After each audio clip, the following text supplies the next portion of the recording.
Ever get that feeling that AI, like ChatGPT, could be making us kind of mentally lazy? It's a bit of a mind trip, right? Yeah, it really makes you wonder. Well, get ready to dive into that and a whole lot more today as we unpack some fresh research on ChatGPT in higher ed. We're talking about real data from hundreds of university students, not just opinions and hot takes. It's fascinating stuff. It gives us a real glimpse into how this tech is being used and, more importantly, how it's affecting learning. Right, because the impact of this could be huge. So Uh, the paper we're looking at is called Is It Harmful or Helpful? Examining the Causes and Consequences of Generative AI Usage Among University Students. Catchy title. Right, and it does not disappoint. So the study found that students aren't just using ChatGPT to avoid homework, So although, that happens sometime. oh, definitely. But their reasons are actually way more complex. Like one big factor is workload. Think those crazy study sessions, deadlines looming, ChatGPT starts to look pretty tempting. Makes sense. The study found a strong link between heavy workloads and how often students use ChatGPT. Totally.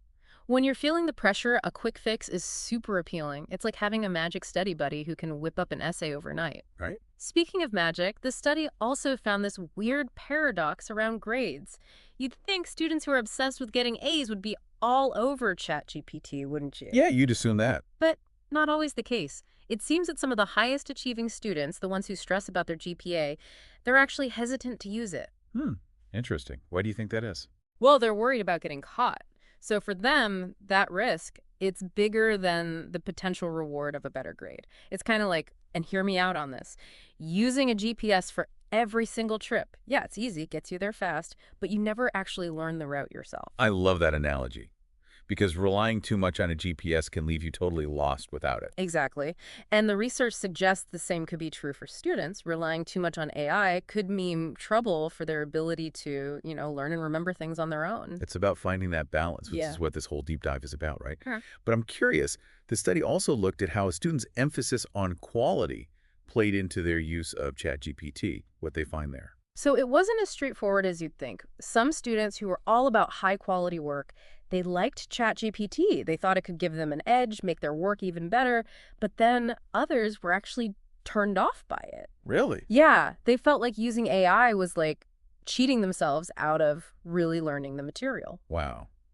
So even with all the pressure, some students are realizing there's a cost to taking the easy way out. Yeah. They understand that real learning, deep learning, it means doing the work, making the mistakes, and figuring things out for yourself. It's like they have this gut feeling that true learning involves grappling with the material, struggling a bit, and not just letting AI do the heavy lifting for them. And that's a really interesting finding. It's pretty wild when you think about it. It really is. That even with all the stress and pressure, some students are picking up on that. Like, there's this cost to just, like, taking the shortcut. Absolutely. That deep down, real learning means doing the work yourself. Yeah, and that's where things get even more interesting with this research. Oh, Because while ChatGPT seems harmless on the surface, or like it's just helping you out, right. the study suggests it could actually be fueling this, like, cycle of procrastination. Wait, hold on. Yeah. How does an AI that can practically write your essay for you lead to more procrastination? That's what I thought too, but it's all about, like, Mhm. how we perceive it. Okay. Having ChatGPT just sitting there ready to go, Right. it creates this, like, illusion of control. Oh, I see. You can technically get that essay done anytime, so pushing it off, Becomes way easier. way easier. It's like a get-out-of-jail-free card for assignments. Oh, 100%. And we've all been there, right? I'll just pull an all-nighter. ChatGPT's got my back. Exactly. And that's how we fall into the procrastination trap. It's so true. But it gets even wilder. Wilder. This procrastination thing's not even the biggest issue. Okay, now I'm really curious. What's worse than procrastination getting supercharged? The study found a link between using ChatGPT a lot and, get this, memory problems. Okay, yeah, that's where things get a little scary. Right. Because we've all had those moments where we can't remember where we put our phone or whatever. Totally. But this is different. This is like, This is about learning and remembering. yes, like affecting our brain's ability to learn long term. Exactly. And the study found that students who relied heavily on ChatGPT, especially for summarizing articles, Mm-hmm. they did way worse on recall tests. Compared to, to those who use their own notes, yeah. wow, so it's like, And the more they used it, the worse it got. the worse it got. So it's like our brains are becoming couch potatoes. Kind of, yeah.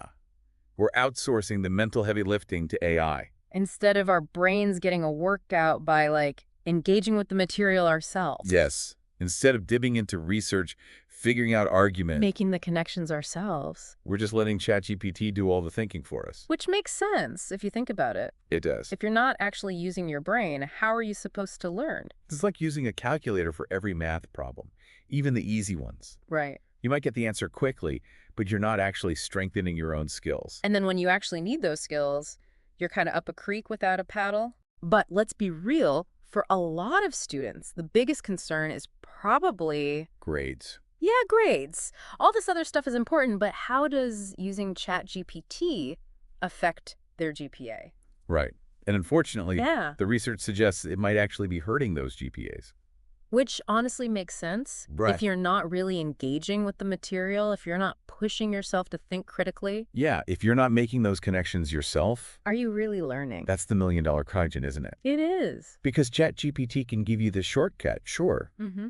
but it can't replicate that, like, deep understanding Thomas from wrestling with the material yourself. making the mistakes, from actually doing the work. Exactly. So it seems like the ease and convenience of AI, it does come with a cost. It does. At least when we talk about how we're learning and remembering things. It affects the depth, for sure. But before we all swear off AI forever and go back to the Stone Age, Please no. I have to ask, are there ways to use these tools well Oh, absolutely. without falling into all the traps? Yes, definitely. It's all about strategy.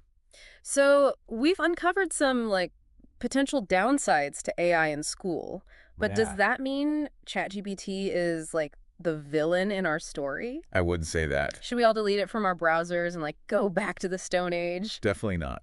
Think of it like any other tool. Yeah. Right? It's all about, how you use it. So it's not about ditching tech, it's about being smart with it. Exactly. So for our listeners who are thinking, okay, ChatGPT is not all bad, but how do I actually use it the right way? Any advice? Well, for starters, don't be afraid to play around with it a little. Try using it for brainstorming, for example. Oh, interesting. Like, let's say you're stuck on a research paper topic. Mm-hmm. You could ask ChatGPT, give me 10 research topics about how social media affects mental health. Ooh, that's good. It's like having a brainstorming buddy who's available 24/7. Right. And then you take those ideas, see what sparks your interest, what you actually want to explore further. Because you're not just accepting whatever it spits out. Exactly. You're using it as a starting point, and then your critical thinking takes over. Love that. It's about staying in control, not letting AI control you. 100%. So don't use it to write your whole paper, but maybe to get past writer's block. Yes. Or, like, organize your thoughts. You can even experiment with it for research. Need to find some solid sources for that paper. Ask ChatGPT to find 5 peer-reviewed articles about AI in education published in the last year. It's like having a personal librarian, though I'm sure librarians would say nothing can replace a real librarian. Well, of course. But you get the idea. For sure. And again, you're not just blindly trusting everything it gives you. You're evaluating, thinking critically, forming your own opinions. That's the key. But I think the most important advice, regardless of how you use AI, Yeah. talk to your teachers. Yes. 100 times, yes. Yeah. This isn't just for the tech whizzes. This is for everyone. Every student, every teacher. AI is going to be a part of how we learn and work, period. So we need to talk about it openly, honestly. What are the benefits? What are the risks? How do we navigate this new world ethically? Those are the conversations we need to have. With our professors, our classmates. Even our librarians. Yeah. Okay, so to wrap things up, this deep dive has been quite a journey. It really has. We talked about time management, AI's impact on our brains, and the need to strike that balance, right? That balance between using these awesome tools, But not letting them replace our own thinking skills. because ultimately that's what this is all about, right? Finding that sweet spot. Using AI to enhance our learning, not to do it for us. And on that note, we'll be sure to link to the research in our show notes so you can check it out. Yes, definitely do. And to our listeners, we want to hear from you. Have you used AI in your studies? How's it changed your approach to learning? Hit us up in the comments. Let's keep this conversation going. And as always, thanks for joining us for the deep dive. We'll catch you next time for another exciting exploration.